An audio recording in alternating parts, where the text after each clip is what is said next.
This video will be explaining WPP number 14, Little Bob's Walk to the Park.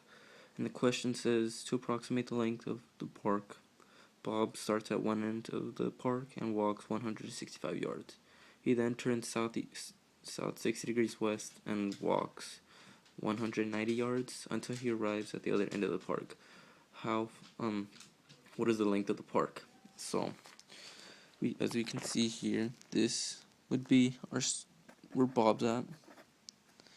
So he walks up 65 yards, and then he turns south 60 degrees west.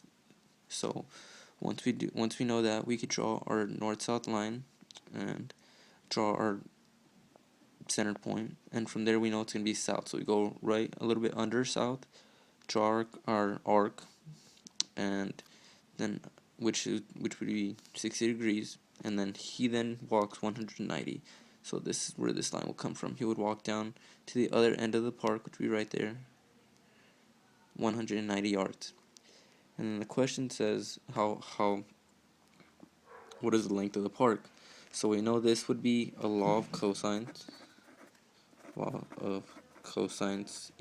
problem. So we would need to use the equation. The equation would then set up to a squared is equal to 190 squared plus 165 squared minus 2 times 190 times 160 times the cosine of 60. Once we then plug that into our calculator, I kind of like to work backwards, so it would be cosine of 60,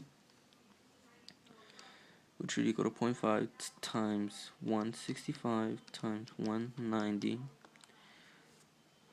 and then times -2, which would equal to that, plus 165 squared plus 100. 100,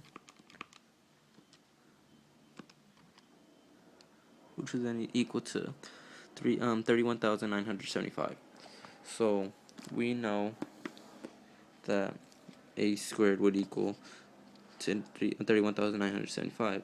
So we want to find a, so we square root both sides, and a would then equal to 178.8 yards, and that is the length of the park.